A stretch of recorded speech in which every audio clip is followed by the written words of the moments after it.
Assalamualaikum warahmatullahi wabarakatuh. Perkenalkan, saya Farah Isyaildira Azizah, NIM 397 dari kelas 1G. Pada UTS ini, saya sudah mewawancarai teman saya sendiri, tapi sebelum itu saya akan menjelaskan mengenai kenapa sih negara itu harus mensejahterakan rakyatnya. Nah, pastinya pendiri negara ini sudah memikirkan tentang tujuan negara, yaitu tujuan untuk menyejahterakan rakyatnya.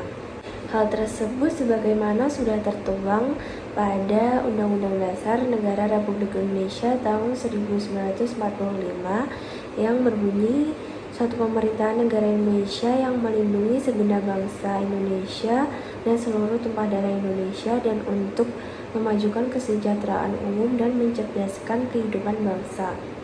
Contohnya, fakir miskin harus disantuni dan pendidikan wajib 9 tahun itu harus terlaksana.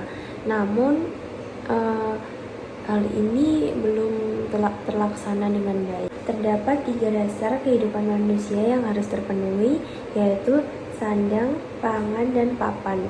Orang punya makanan, pakaian, rumah, mendapat pelayanan kesehatan, dan pendidikan yang baik itu harus disiapkan oleh negara. Masih banyak rakyat yang masih bisa belum menikmati listrik dan anak-anak yang putus sekolah. Nah, terkadang nih seringkali bantuan yang diberikan untuk pendidikan anak justru dibelikan beras dan kebutuhan pokok.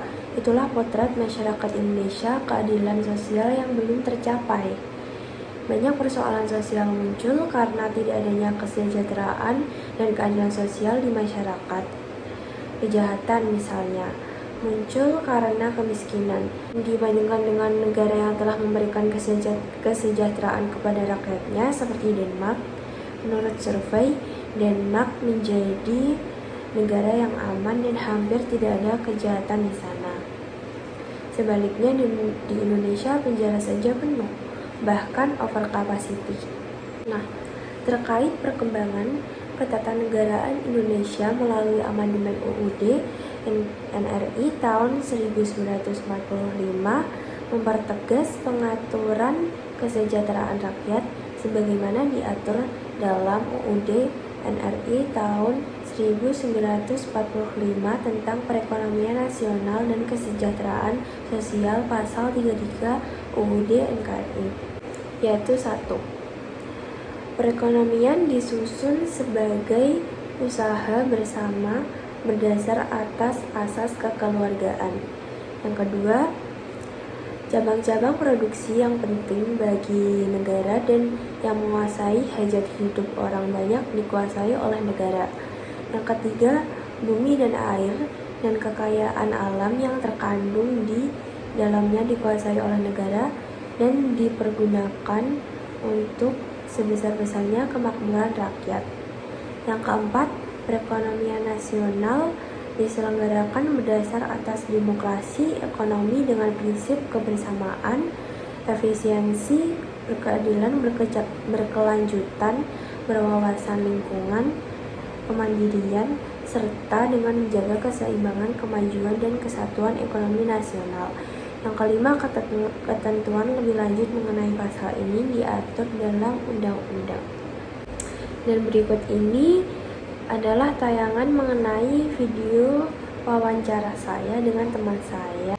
Halo, perkenalkan, nama saya Farah dari kelas G, NIM 397. Di sini saya akan mewawancarai Vena, teman saya sendiri.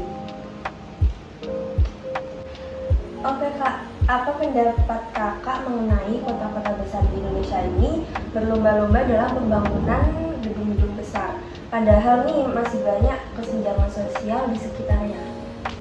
Sebenarnya jumlah populasi kemiskinan di perkotaan lebih sedikit dibanding di pedesaan, tetapi masalahnya jauh lebih kompleks.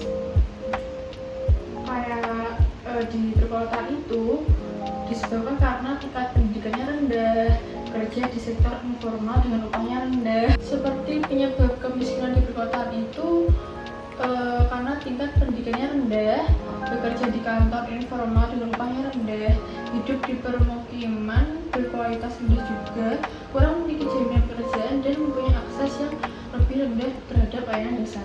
Masalah kemiskinan di perkotaan itu lebih kompleks karena tidak saja menyangkut pekerjaan, pendapatan, perumahan, tetapi berkait pula dengan masalah sosial lain kayak kerugian sosial, kerentanan terhadap kriminalitas, dan tindak kekerasan, penyalahgunaan narkoba.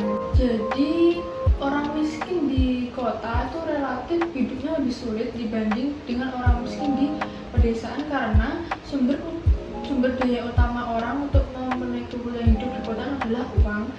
Sementara di desa tanpa uang orang masih bisa makan dengan hasil kebun walaupun relatif sedikit, tetapi di kota tanpa uang orang miskin tidak mungkin mendapatkan apa-apa kalau tidak mendapatkan bantuan dari orang lain.